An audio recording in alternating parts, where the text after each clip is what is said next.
Good evening, ladies and gentlemen. My name is Sam Anthony, and I'm your host for tonight's lecture and book signing. On behalf of the Archivists of the United States, I'd like to welcome you to the National Archives.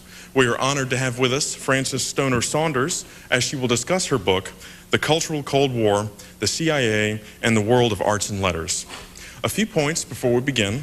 When you first came in tonight, you received a program. We also have some calendars of events for May and for June. These are free. You may take them home with you, or you may sign up on the sheet outside and have these mailed to your work or home address. Following tonight's lecture at 8 o'clock, we will have copies of the book for sale. Ms. Saunders will be signing books at the end as well.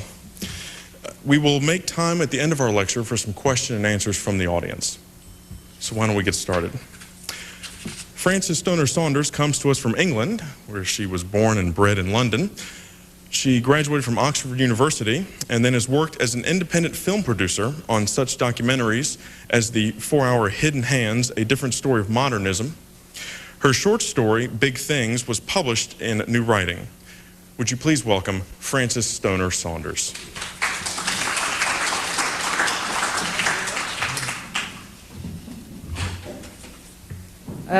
Let me start by apologizing for my slightly casual appearance, but American Airlines have one of my bags someplace. So this is the best I could do. I was asked just now, and I think it's probably a good place to start, why someone who took an English degree at Oxford would possibly get involved with a story involving the CIA. And I have to say, briefly, I shall describe the accidental journey that brings me here, which is that, nothing to do with the suitcase, by the way, which is that in the early 90s, I was researching or developing a series of documentaries for independent television in England, whose motivation, I suppose, or the animating spirit of which was to discover a different way of telling the history of modernism in the 20th century. And we wanted to take art history out of the story for a while and look at the sociological or the political or the spiritual influences on 20th century avant-gardism. And in the midst of this rather kind of inchoate research, I was sent an article by Eva Cockcroft, which was published in 1974, which turns out to be a seminal piece. And the title was Abstract Expressionism, the CIA, Weapon of the Cold War. And I figured, what on earth has Jackson Pollock got to do with Cold War politics? To cut a long story short, I went ahead and made a documentary which investigated the rumor that there was more than just an implicit link between the success of abstract expressionism in Europe, and indeed domestically, and American foreign policy objectives during the Cold War. That's how I got into the story. As in all documentaries, half of the really good material you have is on the cutting room floor. And I felt that, I had the book already, I should just go ahead and write it. And 3 years later, I realized that was astonishingly naive. And after spending a good part of, 1.5 to 2 years in archives in Abilene, Kansas, and your National Archives here, and just about everywhere else in the States, I realized that I had a much bigger story than I had anticipated. So I spent the next 1.5 years writing it, and this is the result. Now, what I'm going to do tonight is I'm going to read a talk which is really a kind of overview, a précis, of the claims of the book and also some of the questions that it raises. And I think then we can go to some questions, and if it's lacking in detail, please feel free to ask me to flesh that out. In the spring of 1966, the British poet Stephen Spender wrote a letter to Julius Fleischmann, patron of the Congress for Cultural Freedom and president of the Farfield Foundation. These two bodies were the publisher and financial arm, respectively, of Encounter magazine, of which Spender was co-editor. Both billed themselves as privately funded, independent organizations committed to promoting intellectual and artistic freedom. But rumors had been circulating at every literary cocktail party in London, Paris, and New York that they were not quite as free as they appeared, and Spender now wanted urgent clarification. Was it true, he asked Fleischmann, that the Congress and the Farfield Foundation were financially beholden to the American government? The allegation, he continued plaintively, was putting him in a terrible position as the editor of a magazine which emphasized its independence. After a delay of several months, during which time Spender's letter was passed from hand to hand in Washington, Spender received the reply he was hoping for. There was absolutely no truth to the rumors. Both the Congress for Cultural Freedom and the Farfield Foundation, in Fleischman's words, had never accepted any funds from any government agency. Less than a year later, the hollowness of this denial was established. Fleischman, heir to a vast gin and yeast fortune, was awash with money and had acquired the sobriquet, the Maecenas of American culture, for his abundant largesse towards the Congress for Cultural Freedom and its multitude of offshoots. But he was also legendary for his personal meanness, the stingiest rich man I have ever known, according to one contemporary. Spender, too, had first-hand acquaintance of Fleischman's parsimony. When his wife had borrowed a dime from Fleischman to make a telephone call in a restaurant where they were dining, she had been urged, in all seriousness, to repay it. Junkie, as he was known, didn't forget his debts. The dime was certainly Junkie's, but the money he had been dispensing with such public generosity since the early 1950s was not. It was the CIA's. Fleischman was simply a conduit, part of the famous pipeline that was pumping money to the Congress for Cultural Freedom and a reservoir of other organizations which served the US government in its covert battle for ideological supremacy in the Cold War. While Spender appeared content to broadcast the denial he had received from Fleischman, others were less acquiescent. By early 1966, the California-based Ramparts magazine had already sent out journalists to truffle around in the undergrowth of the Internal Revenue Service, where the tax returns of philanthropic foundations revealed some bizarre discrepancies. There was the Hoblitzell Foundation, whose primary purpose was listed in the Directory of American Foundations as providing support to organizations within Texas, primarily in Dallas, with emphasis on aid for the handicapped. So why on earth was it funding the Italian magazine Tempo Presente, a publication of the Congress for Cultural Freedom? And what possible interest could the Miami District Fund have in the German magazine Der Monat, also published by the Congress? Ramparts was closing in on the CIA's crown jewels. For hiding behind frontmen like Julius Fleischman and dummy foundations like the Farfield, the CIA had, from its inception in 1947, alighted upon culture as one of the central theaters of the Cold War. It was the secret Maecenas, the crypto patron behind thousands of books, literally. I think its backlist runs to over 1,000 publications, of books in which it was wholly or partially involved, and scores of magazines, congresses and concerts, art exhibitions and seminars. At the close of the Second World War, the United States, the one outright victor, had suddenly found itself a superpower.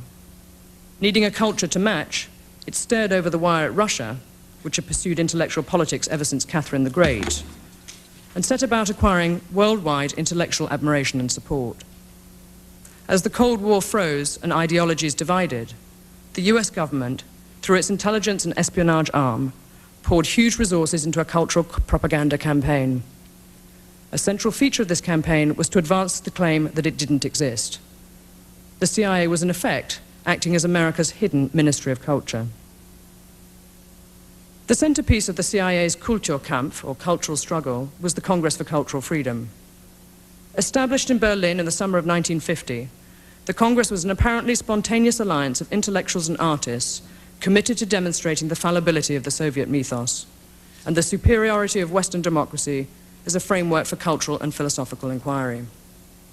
Its membership read like a who's who of the eminence grise of the period. Julian Huxley, Mircea Eliade, André Malraux, Guido Piovene, Herbert Reed, Thornton Wilder, J.P. Narayan, Hugh Trevor Roper, James T. Farrell, Raymond Aron, Igor Stravinsky, Ignazio Silone, Roberto Rossellini, Willy Brandt, Ernst Reuter, A.J. Ayer, Herbert Reed, Malcolm Muggeridge, James Burnham, Sidney Hook, Arthur Schlesinger Jr., Arthur Koestler, Mary McCarthy, Diana and Lionel Trilling, Norman Thomas, Upton Sinclair, John Steinbeck, Alan Tate, Robert Penn Warren. The list is endless. I could go, sorry, it is endless. I've just realized it goes on and on. It even features Jackson Pollock, though he was probably drunk when he joined. Honorary presidents were Bertrand Russell, Benedetto Croce, John Dewey, Carl Jaspers, Salvador de Madariaga, Jacques Maritain, and Reinhold Niebuhr. Its achievements, not least its duration, were considerable. At its peak, the Congress for Cultural Freedom had offices in 35 countries, employed hundreds of personnel, published over 20 prestige magazines, including its flagship, Encounter, held art exhibitions, owned a news and features service, organized high-profile international conferences, and rewarded musicians and artists with prizes and public performances. To avoid another list, amongst these were the Boston Symphony Orchestra, Abstract Expressionism, the Mozarteum Akademie Orchester of Salzburg, Tanglewood Music School, International Pen, the Philharmonica Hungarica, the film versions of Animal Farm in 1984, Metropolitan Opera, Berlin Cultural Festival, and many, many other organizations and events were indirectly, and whether they knew it or not, and whether they liked it or not, linked to the Congress for Cultural Freedom or indeed other fronts run by the CIA. This prolific activity made the Congress for Cultural Freedom a compelling feature of Western cultural life. From the platforms of its conferences and seminars, and across the pages of its learned reviews, its members acquired an audience for their views which no other organization, except perhaps for Moscow's Cominform, could deliver. Just as Dwight MacDonald so memorably described the Ford Foundation, the Congress for Cultural Freedom was a large body of money, completely surrounded by people who wanted some. For the CIA, the Congress, codenamed QK Opera, was the prize in its propaganda assets inventory, a register of the fronts on which it knew it could rely. Known unofficially as Wisner's Wurlitzer, after Frank Wisner, head of the Office of Policy Coordination, the nickname reveals the agency's perception of how these assets were expected to perform. At the push of a button, Wisner could play any tune he wished to hear across the world. In early 1966, word reached the CIA that Ramparts was pursuing leads to its web of cultural organizations. Richard Helms, Deputy Director for Plans, immediately appointed a special assistant to pull together information on Ramparts, including any evidence of subversion, and to devise proposals for counteraction. By May, Helms was feeding the White House with the inside dope on Ramparts as part of a campaign to smear the magazine, its editors, and contributors. Much of the information supplied by Helms had been produced from trawling through agency records. Additional dirt was supplied courtesy of the FBI. Helms, who was convinced that Ramparts was being used as a vehicle by the Soviets, ordered a full investigation of its financing, but failed to turn up any evidence of foreign involvement. After reading through the Ramparts file, Presidential Assistant Peter Jessup penned a memo with a memorable subject line, "A right cross to the left temple," which read, "In view of Ramparts' dedication to smearing the administration and the murky background of its sponsorship, one might think that some agency of the government would be pursuing the threads involved here." A week later, the magazine Human Events ran a smear under the title "The Inside Story of Ramparts Magazine." Its journalists were dismissed as snoops, eccentrics, ventriloquists, and bearded new leftniks who had a get-out-of-Vietnam fixation.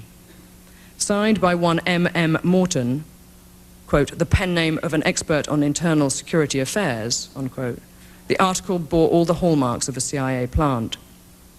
As did a News Weekly piece of the same week, "Who Really Mans the Ramparts?"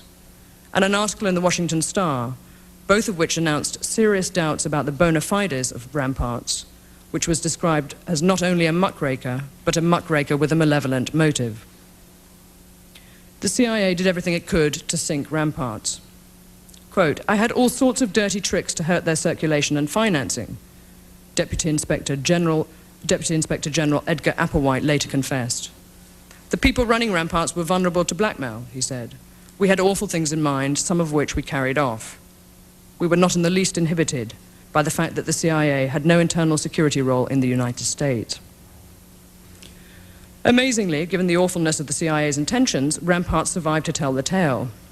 Just as it feared, it went ahead and published its investigation into the agency's covert operations. The magazine's findings were swiftly picked up in national newspapers, and an orgy of disclosures followed, leading one commentator to conclude that, before very long, every political society, philanthropic trust, college fraternity, and baseball team in America will be identified as a front for the Central Intelligence Agency. At about the same time, a series of articles appeared in the New York Times, exposing a wide range of covert action undertaken by the Dark Angels of American government. As stories of attempted coups and mostly botched political assassinations poured onto the front pages, the CIA came to be characterized as a rogue elephant, crashing through the scrubland of international politics, unimpeded by any sense of accountability. Amidst these more dramatic cloak-and-dagger exposés came details of how the American government had looked to the cultural Brahmins of the West to lend intellectual weight to its actions. The suggestion that many intellectuals had been animated by the dictates of American policymakers rather than by independent standards of their own generated widespread disgust. The moral authority enjoyed by the intelligentsia during the height of the Cold War was now seriously undermined and frequently mocked. The consensocracy was falling apart. The center could not hold. And as it disintegrated, so the story itself became fragmented, partial, modified, sometimes egregiously, by forces on the right and indeed on the left, who wished to twist its peculiar truths to their own ends. Ironically, the circumstances, therefore, which made possible the revelations contributed to their real significance becoming obscured. As America's anti-communist campaign in Vietnam brought it to the brink of social collapse, and with subsequent scandals on the scale of the Pentagon Papers and Watergate, it was hard to sustain interest or outrage in the business of Kulturkampf, which in comparison seemed to be fluff on the side. History, wrote Archibald MacLeish, is like a badly constructed concert hall with dead spots where the music can't be heard. What I've attempted to do in this book is to record those dead spots. It seems to me that it's the duty of historians to seek a different acoustic, to look for a tune other than that played by the official virtuosi of the period. Gore Vidal, that wonderful charlatan, has described recent American history as a phenomenon where the agreed-upon facts are not as numerous as professional historians like to think, obliging them to fictionalize anew those official fictions that have been agreed upon by altogether too many too-interested parties, each with his own 1,000 days in which to set up his own misleading pyramids and obelisks that purport to tell some time. Let's not settle for the agreed-upon facts, then, but rather challenge them. This, then, in brief, is the story I've tried to piece together by wandering through the misleading pyramids and obelisks. Drawing on an extensive, highly influential network of intelligence personnel, political strategists, the corporate establishment, and the old-school ties of the Ivy League, the incipient CIA started, from 1947, to build a consortium whose double task it was to inoculate the world against the contagion of communism and to ease the passage of American foreign policy interests abroad. The result was a remarkably tight network of people who worked alongside the agency to promote an idea that the world needed a Pax Americana, a new age of enlightenment, and it would be called the American Century.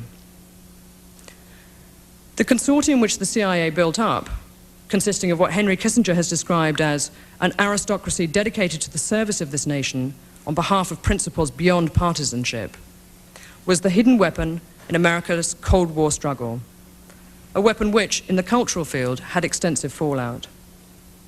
Whether they liked it or not, whether they knew it or not, there were few writers, poets, artists, historians, scientists, or critics in post-war Europe, and indeed America, whose names were not in some way linked to this covert enterprise. Unchallenged, undetected for 20 years, America's spying establishment operated a sophisticated, substantially endowed cultural front in the West, for the West, in the name of freedom of expression. Defining the Cold War as a battle for men's minds, it stockpiled a vast arsenal of cultural weapons, journals, books, conferences, seminars, art exhibitions, concerts, and awards. Membership of the consortium, which managed all of these activities, included an assorted group of former radicals and leftist intellectuals whose faith in Marxism and communism had been shattered by evidence of Stalinist totalitarianism. Emerging from the pink decade of the 1930s, mourned by Arthur Koestler as an abortive revolution of the spirit, a misfired renaissance, a false dawn of history, their disillusionment was attended by a readiness to join in a new consensus, to affirm a new order which would substitute for the spent forces of the past. The tradition of radical dissenter, where intellectuals took it upon themselves to probe myths, interrogate institutional prerogative, and disturb the complacency of power, was effectively suspended in favor of supporting the American proposition. Endorsed and subsidized by powerful institutions, this non-communist group became as much a cartel in the intellectual life of the West as communism had been a few years earlier, and it included many of the same people. There came a time when apparently life lost the ability to arrange itself, says Charlie Citrine, the narrator of Saul Bellows' Humboldt's Gift. It had to be arranged. Intellectuals took this as their job. From, say, Machiavelli's time to our own, this arranging has been the one great, gorgeous, tantalizing, misleading, disastrous project. A man like Humboldt, inspired, shrewd, nutty, was brimming over with the discovery that the human enterprise, so grand and infinitely varied, had now to be managed by exceptional persons. He was an exceptional person, therefore he was an eligible candidate for power. Well, why not? Like so many Humboldts, those intellectuals who had been betrayed by the false idol of communism now found themselves gazing at the possibility of building a new Weimar, an American Weimar.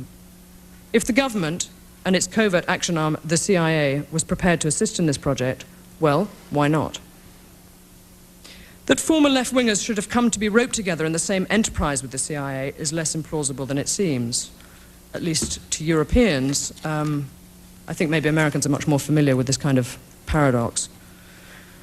There was a genuine community of interest and conviction between the agency and those intellectuals who were hired, even if they didn't know it, to fight the Cold War. The CIA's influence was not always or often reactionary or sinister, wrote Arthur Schlesinger, Jr. In my experience, its leadership was politically enlightened and sophisticated. This view of the CIA as a haven of liberalism acted as a powerful inducement to collaborate with it, or if not this, at least to acquiesce to the myth that it was well motivated. And yet this perception sits uncomfortably with the CIA's reputation as a ruthlessly interventionist and unaccountable instrument of American power. This was, after all, the same organization that masterminded the overthrow of Premier Mossadegh in Iran in 1953, the ousting of the Arbenz government in Guatemala in 1954, the disastrous Bay of Pigs operation in 1961, and the notorious Phoenix program in Vietnam. It spied on tens of thousands of Americans, harassed democratically elected leaders abroad, plotted assassinations, denied these activities to Congress, and in the process elevated the art of lying to new heights. By what strange alchemy, then, did the CIA manage to present itself to high-minded liberals like Arthur Schlesinger, Jr. as the golden vessel of cherished liberalism? The extent to which America's spying establishment extended its reach into the cultural affairs of its Western allies, acting as the unacknowledged facilitator to a broad range of creative activity, positioning intellectuals and their work like chess pieces to be played in the great game, remains one of the Cold War's most provocative legacies. The defense mounted by custodians of the period, which rests on the claim that the CIA's substantial financial investment came with no strings attached, is still largely unchallenged.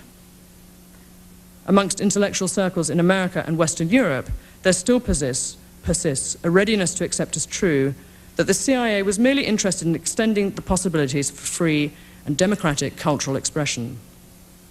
We simply help people to say what they would have said anyway, goes this line. If the beneficiaries of CIA funds were ignorant of the fact, the argument goes, and if their behavior was consequently unmodified, then their independence as critical thinkers could not have been affected. This was exactly the line peddled by Gloria Steinem.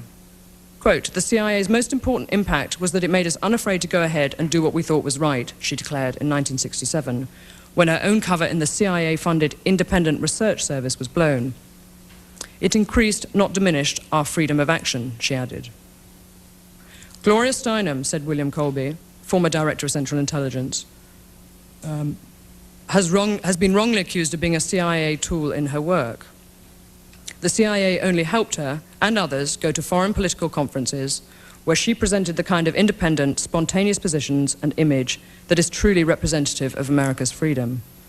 I should say William Colby went on the record with this quite a way back when I interviewed him shortly before he fell headlong into the swirling waters of the Potomac, although I can assure you my interview is in no way related. He refused to go on record with this. This was said of the woman who was important enough to the CIA to be assigned her own case officer. Steinem was one of 250 students sponsored by the agency to attend youth festivals in Moscow, Vienna and Helsinki in the late 50s and 60s, and early 60s. Her relationship with the agency clearly illustrates how it moved from blank check support to operational use of its assets. The students were used for missions such as reporting on Soviet and American personalities and observing Soviet security practices. One student attending the 1957 World Youth Festival in Moscow was instructed to report on Soviet counterintelligence measures and to purchase a piece of Soviet-manufactured equipment. These details, by the way, were released in the Church Committee report of 1976. Such operational use was not limited to students. Artists, athletes, leaders, and specialists in all cultural fields who were traveling to Europe under the auspices of the Fulbright-Hays Act, which expressly forbade political use of cultural exchange programs, were also frequently used. Funded openly by Congress, they were covertly deployed by the CIA. If Steinem felt that her freedom had been increased and not diminished by the CIA's involvement with her anti-communist activism, why has she refused for years to be drawn on the subject? Her 1968-69 entry in Who's Who lists her as a member of the board of directors of the Independent Research Service, yet subsequent editions make no reference to her directorship and reduce her period of employment with the service from 3 years to 1. Another misleading pyramid. Official documents relating to the cultural code. This was not simply an act of altruism. The individuals and institutions subsidized by the CIA were expected to perform as part of a broad campaign of persuasion, of a propaganda war in which propaganda was defined by national security directives as, quote, any organized effort or movement to disseminate information or a particular doctrine by means of news, special arguments, or appeals designed to influence the thoughts and actions of any given group. A vital constituent of this effort was psychological warfare, which was defined as the planned use by a nation of propaganda and activities other than combat, which communicate ideas and information intended to influence the opinions, attitudes, emotions, and behavior of foreign groups in ways that will support the achievement of national aims. Further, the most effective kind of propaganda was defined as the kind where the subject moves in the direction you desire for reasons which he believes to be his own. It's useless to dispute these definitions. They are littered across government documents, the données of American post-war cultural diplomacy. CIA agent Donald Jameson intended no irony when he told me that as far as the attitudes that the agency wanted to inspire through these activities are concerned, clearly what they would like to have been able to produce were people who, of their own reasoning and conviction, were persuaded that everything the United States government did was right. It's not a question, then, of people being coerced into saying what they didn't believe. It's not a question of people writing articles for Encounter magazine or Tempo Presente or Quadrant or even American journals here like Partisan Review, which very indirectly received CIA funding at one point to boost its circulation. It's not a question of them simply acting as simple ventriloquists for the American government. On the contrary, it's about the inseparability, despite appearances to the contrary, of free behavior from institutional patronage. It's what you might describe as the inevitable relations between employer and employee, in which the wishes of the former become implicit in the acts of the latter. National Committee for a Free Europe, Crusade for Freedom, Free Asia Committee, Free Europe University, Radio Free this, Radio Free that, Congress for Cultural Freedom. In the mid-1960s, the joke was that if any American philanthropic or cultural organization carried the words free or private in its literature, it must be a CIA front. Even the Farfield Foundation, many CIA people that I spoke to said, the jokey mantra inside the agency was to call it the Far-Fetched Foundation, because by the 60s, pretty much everybody could guess who was behind it. Clearly, however, by camouflaging its investment, the CIA acted on the supposition that its blandishments would be refused if offered openly. Do you think I would have gone on the Encounter payroll in 1956 had I known that there was secret US government money behind it? Dwight MacDonald angrily asked the man, CIA as it turns out, who had put him on the payroll. If you do, we are really out of contact. one would hesitate to work even for an openly government-funded magazine. I think I've been played for a sucker. Stephen Spender later thought it would be amusing to write a funny Gogol-like story about a man who, whatever he did, and whoever his employer, found he was always being paid for by the CIA. He should have known. What kind of freedom can be advanced by these deceptions? It was Harry Truman, under whose presidency the CIA was established, who before his death said, "Secrecy and a free democratic government don't mix." Freedom of any kind certainly wasn't on the agenda in the Soviet Union, where those writers and intellectuals who were not sent to the gulags were lassoed into serving the interests of the state. It was, of course, right to oppose such unfreedom, and I can't stress this enough. There's no doubt in my mind, or I think in any reasonable person's mind, that it was right to oppose the Soviet Union. But I think what I describe in the book is a larger picture than that. And it's right to oppose unfreedom, but I also ask the question, with what means? Was there any real justification for assuming that the principles of Western democracy couldn't be revived in post-war Europe according to some internal mechanism? Or for not assuming that democracy could be more complex than was implied by the lauding of American liberalism? To what degree was it admissible for another state to covertly intervene in the fundamental processes of organic intellectual growth, of free debate and the uninhibited flow of ideas in the countries of its allies? Did this not risk producing, instead of freedom, a kind of ur-freedom, where people think they're acting freely, when in fact they are bound to forces over which they have no control? The CIA's engagement in cultural warfare raises other troubling questions. Did financial aid distort the process by which intellectuals and their ideas were advanced? Were people selected for their positions, rather than on the basis of intellectual merit? And what did Arthur Koestler mean when he lampooned the international academic call-girl circuit of intellectual conferences and symposia? Were reputations secured or enhanced by membership of the CIA's cultural consortium? How many of those writers and thinkers who acquired an international audience for their ideas were really second-raters, ephemeral publicists, whose works were doomed to the basements of second-hand bookstores? How many others drank too heavily at the trial, their creative energy sapped by the weight of their expense accounts? What most irritated us, wrote Jason Epstein some years ago, was that the government seemed to be running an underground gravy train whose first-class compartments were not always occupied by first-class passengers.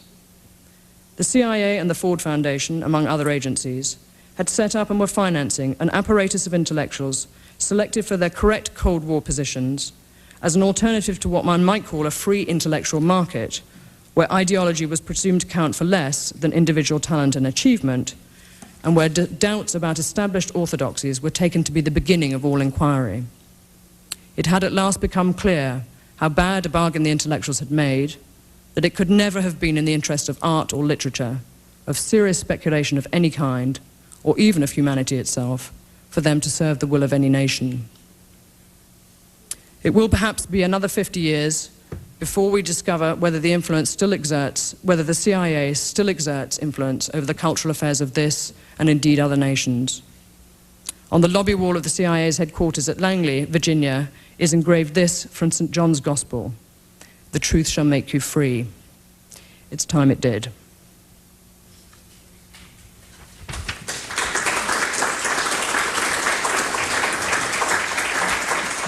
We have time for questions from the audience. Yes, sir. Yes, you talked about Frank Wisner's religious organ and the encounter, as I think you said, the flagship of Congress on Cultural Freedom. To what extent, in your research, have you turned up evidence that, number one, Frank Wisner was able to push a button which affected the selection of writers who contributed to The Economist? Number two, was able to influence the selection of articles, subjects which were treated in the encounter. Number three, the degree to which contributors to Encounter were aware of where the money was coming from, and therefore would be in a relationship relevant to your employer-employee metaphor. And 4, the extent to which the CIA actually affected editorial decisions in the magazine. And 5, to what extent did the CIA influence the choice of music on programs performed by the Boston Symphony Orchestra? That was a joke. Well, I'm writing it down, so hang on. Okay, first, did it influence the choice of writers? What was the first one? Selected to write for the magazines? To what extent did you have evidence of CIA influence on? Okay, well, when the Congress for Cultural Freedom was set up in 1950, the CIA had a very direct influence on the personnel who were selected to run it. There was a man called Nicholas Nabokov, who was the second candidate put forward to be the sort of the official impresario, if you like.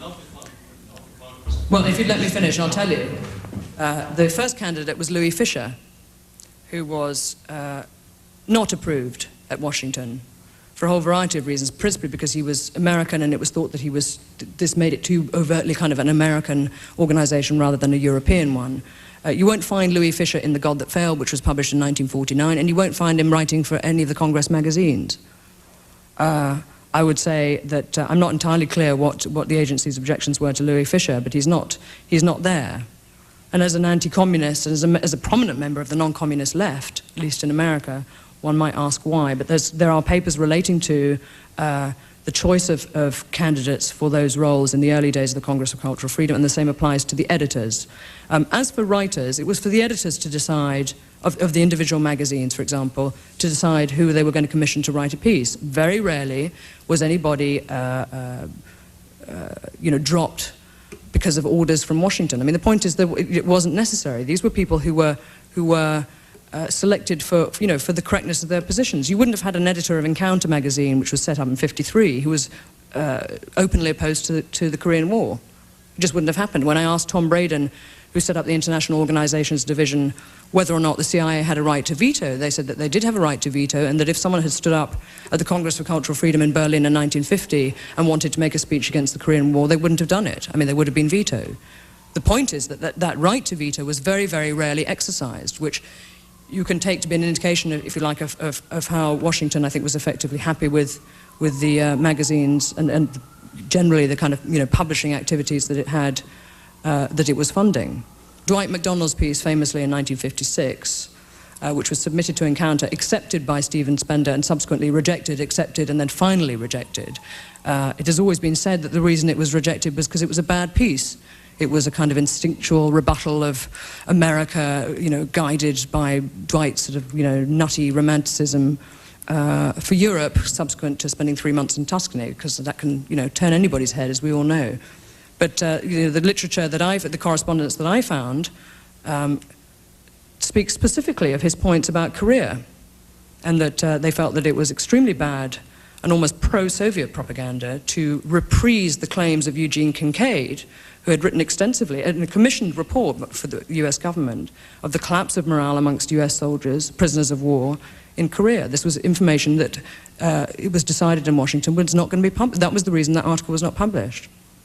So when people say to me, well, there aren't enough examples of articles being axed or of people being vetoed or of people being coerced, it's not about coercion or vetoing. It's about simply setting up an organization of publications which have all sorts of cultural bona fides, which, by the by, publish, some of the most memorable essays of the period. Isaiah Berlin's 6 pieces on Russian literature was published in Encounter. I mean, let's not, do a demolition job on the achievements in terms of, great argument and great pieces of these magazines. But, this was the cultural side of magazines that also had a kind of political agenda. Encounter was a very prestigious magazine. Articles were well written. Writers wanting to make a name for themselves would have wanted to publish in it. Is there evidence that significant numbers of writers who didn't have the right opinions wanted to be published in Encounter and were not? Now, I spoke to a lot of people who didn't feature in Encounter but who were sort of the period, who told me they would never go anywhere near Encounter because they knew they wouldn't be published. That's not a scientific answer to your question, but the feeling was, Hugh Trevor Roper said in 1950 that he thought the Congress for Cultural Freedom was being backed by the Americans. He wasn't bothered by that. He went on to, he was with the Congress and he wrote many times for the for Encounter magazine. But there were others who had the same feeling early in the 50s and who were uneasy with it and who chose not to write for Encounter. My point about all of this is it's not so much a question of editorial control, although it's clear that guidance was issued at a certain level and was then passed down. I mean, I have many documents relating to guidance that was passed on to the editors. They could then fight it. They could then say, I don't want to do something about, Highland dancing in Scotland because, I'd rather run a piece about the European market, for example. But this was a, clearly a give and take situation. These people were not patsies. Nobody's patsies. But what I would say to you is that I think the Jason Epstein quote goes some way to describing what members of the independent left in Western Europe felt, which was that they weren't being given a chance to compete fairly on a level field in their non-communist activities with subsidized non-communist activities, which had grown into a kind of, sub-profession. Two questions. The first question is, how robust are the evidences that you have offered in your book? I just scanned through your book. I have not read them. It's too long. But I saw a lot of anecdotes, a lot of allegations, a lot of rumors, reports from one person to the other. But from a scientific standpoint, I do not see a lot of robust evidences that you can verify, just like this is a chair, and I can verify to you that that's a chair by some scientific means. When you mention some scholars, it's a Berlin or some other historians or scholars, I'm going to submit to you, even without knowing any of them, maybe some of them were working for the CIA. I mean, I think there's a reasonable generalization. But what is the robustness of the evidence to suggest that many of these people were doing something like that? That's my first question. My second question is, how much can you generalize, even assuming that the evidences are robust? Based on that, how far can you generalize to say that many of these people were doing that? Again, I try to be neutral on both sides. I assume, I even go that far as to agree that some people were doing something like that too. When you mention like the Fulbright Hayes scholarship board, and some of those people, they went to Europe or wherever, maybe they were a covert agent. I am a Fulbright scholar, by the way. And it offends me a bit because a lot of those people that I know, I doubt very much that they were doing some covert research operation. And in Morgan, I was doing something for the CIA. So I'm trying to say, be careful, because I'm sure that a lot of scholars, academians, some of them for whatever reason, for great, for fame, for power, for whatever they might be doing something like that. Or they might abuse the CIA for their own purposes too. But be careful, because every time when you make some stuff like that, of the CIA, the KGB, you have a lot of sensational stories and people listen to you. That is a beautiful, wonderful soundbite. But how much can you prove? What exactly can you prove? All I saw in your book is a lot of other... Can I answer? Yes, please do. Perhaps. You haven't read the book, as you say, but I absolutely take your point, and I think that, there is naturally a danger when you deal, particularly with, some big names of sensationalism, and I've noticed in quite a few of in some of the reporting of this book, and in some of the reviews by, fairly prestigious reviewers, both for and against the book, that, very simple mistakes have been made by misreading of what I say, and not misinterpretation, but misreading. People confuse the details that I give about the American military government's cultural programs in Berlin, all of which are available for inspection in the National Archives here, with later programs or projects that the CIA were involved in, which had nothing to do with the American military government. I found that the two case scenarios have been confused. Let's talk about Fulbright. The evidence for the Fulbright comes from the Church Committee report of 1976, and I recommend you read it.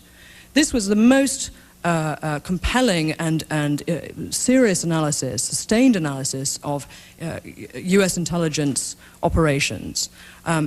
Anyone who reads this report I think we'll come away with a clear feeling about what the distinctions are between, as you say, evidence and supposition or generalization.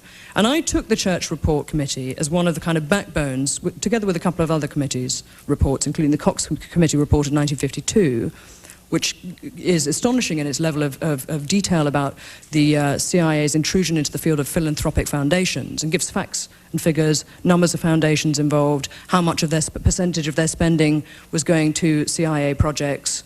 I use those as a kind of, backbone, and I think, one assumes that one can rely on congressional committee inquiries.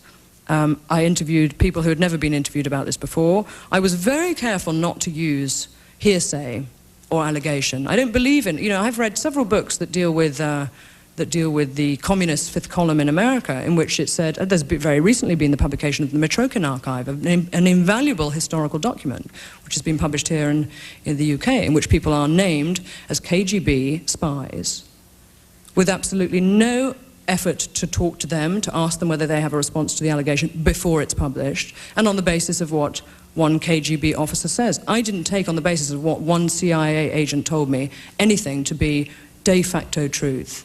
If I had, pieces of paper or other people who said it, when you ask who knew, who didn't know, when, 50 people tell you, I know that so-and-so knew because we sat down and talked about it, and here's an exchange of letters we had in 1957 or whatever it might be, then, there comes a point at which you have to make a decision about the nature of evidence, which, and I agree, I think one should be, constantly aware. But you've got to be careful too, because your argument would suggest that, there is no history. There's no way of writing into these complicated stories and trying to kind of, well, I'm saying that's a confusion that I think could also arise by erring too much the other side.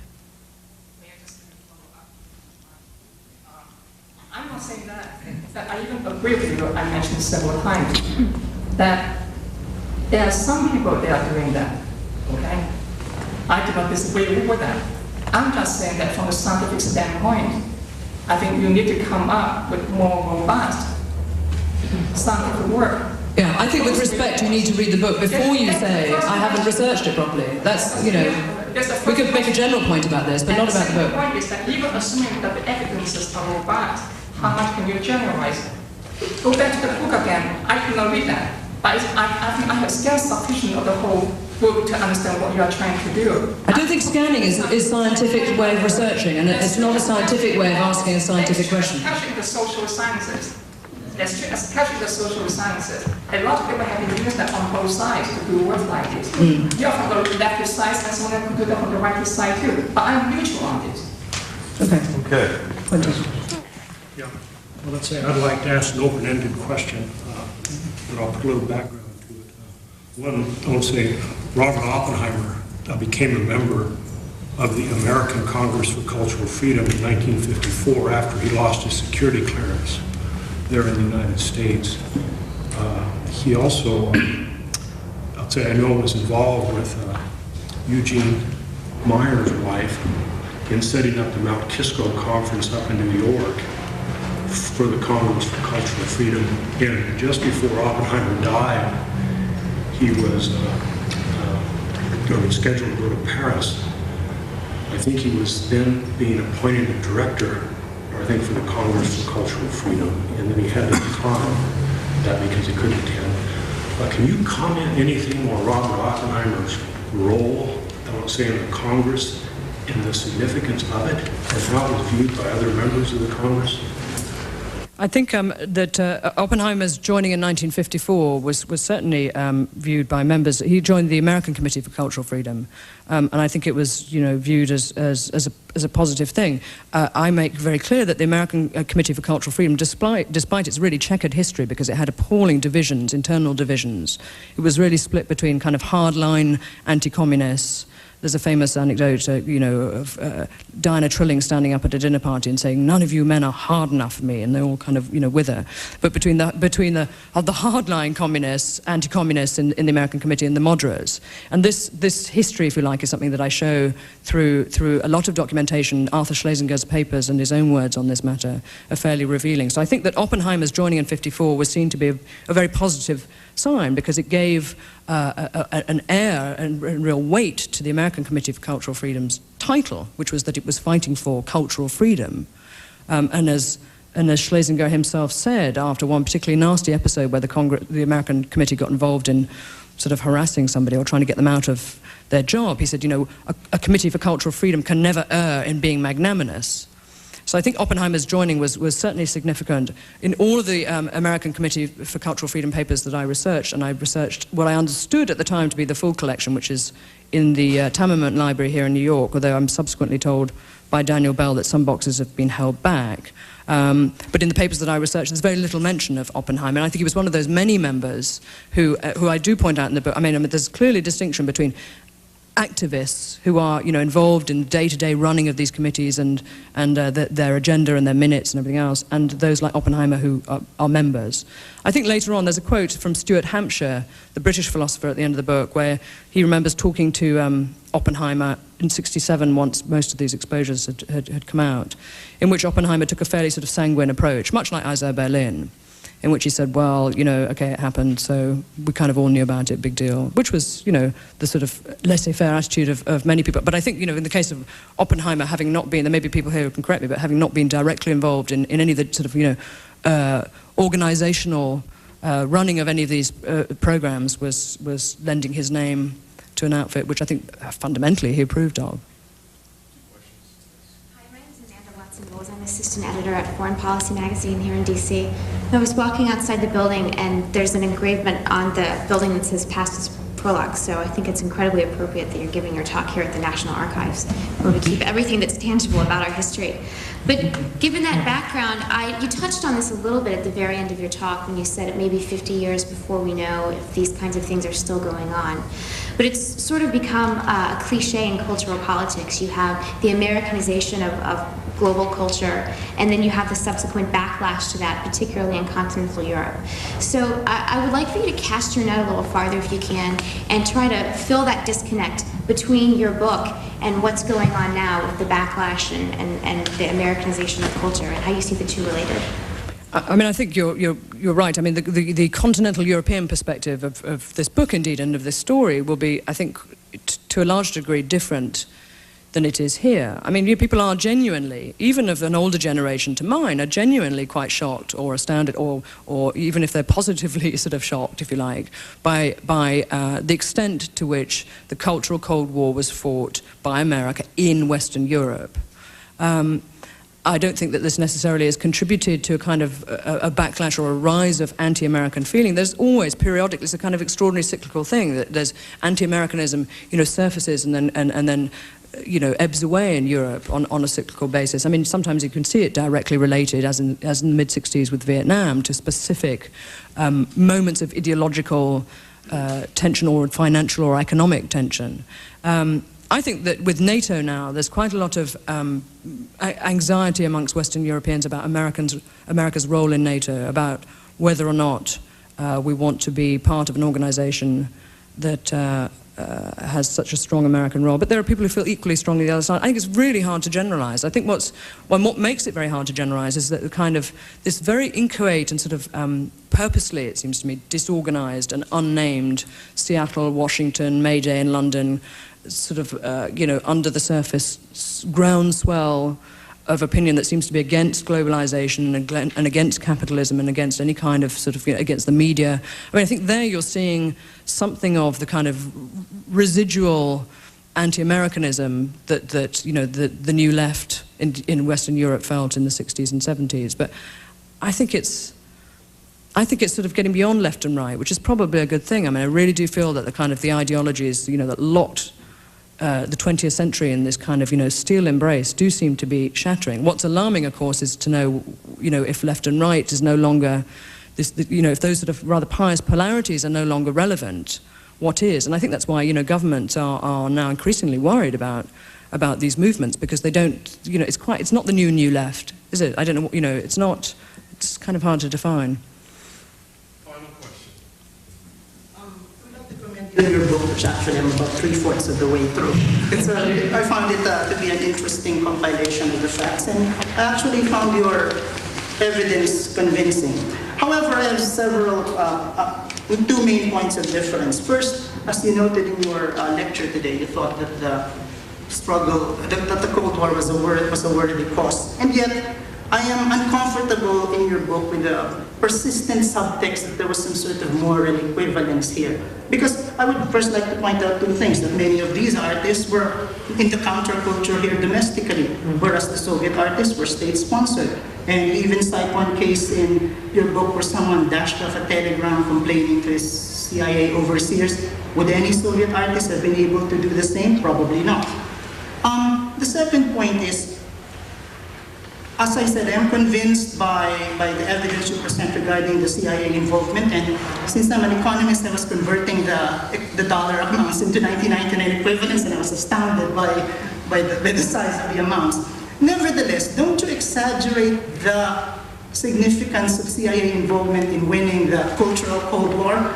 Because what about the role of Hollywood commercial films, for instance? Because speaking personally, when I was growing up in Southeast Asia and I saw propaganda films from communist China, Neil Simon films simply were so much better than those propaganda films. So isn't this exaggeration of the role of the Congress for Cultural Freedom the typical literary intellectual's conceit? I think it is, a very valid point that, one of the reasons I think the CIA, but for a brief kind of flirtation through one or two semi-agents in Hollywood with, the movie business. I mean, they knew this project. You said, no, I think the answer to the question is no, I don't exaggerate it, because what I make clear is that what the Congress for Cultural Freedom represented was a serious alliance of intellectuals. Leave aside the institutional, CIA background for a minute, committed to preserving high modernist achievements. They were not people who enjoyed, as the writings of all of these individuals even now will show very clearly, who enjoyed anything of mass culture. They did not like Elvis, they did not like Blue Jeans. You know what one of their biggest fears was? If you read Irving Kristol now, one of his major fears was not that, people weren't going to read Encounter magazine or that the Soviets were going to nuke us or we were going to nuke them. It was that, Elvis and Blue Jeans were going to win the Cold War. And that meant that even if it was an American or non-Soviet victory, that those elite, high cultural values and ideas would not have won. And that's essentially what has happened. This was a kind of, at one level, an incredibly heroic battle to try and defend high culture from the threat, not just of mass man in the totalitarian Soviet Union sense, but, the famous ooze of mass culture in the Dwight McDonald, it's here in America sense. So it was kind of a domestic battle there as well as, just the dread and the justified dread of the Soviet paradigm being imposed in terms of culture. It was evident here, right before their very eyes and noses, and this is something that, they write about compellingly now. This seems to be the real guiding project of their lives. Actually, is this action against the sort of breaking of the floodgates, and that the Philistines are inside. But then by the same token, one could argue that the propagation abroad was incidental. That the main project was this domestic. No, I don't think so. No, I don't think so. I mean, I think the real target was absolutely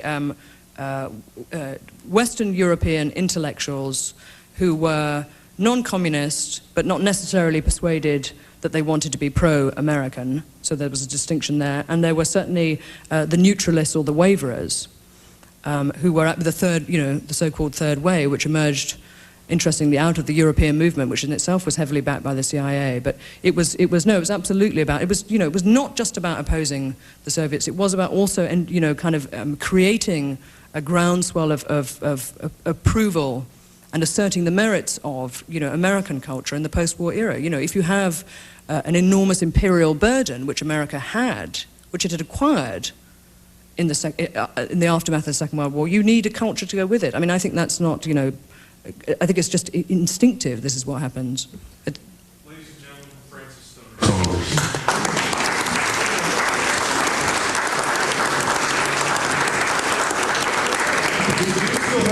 Copies of the book available, and Francis Stoner Saunders will be in the back signing copies and also answering more of your questions. Thank you all very much for coming.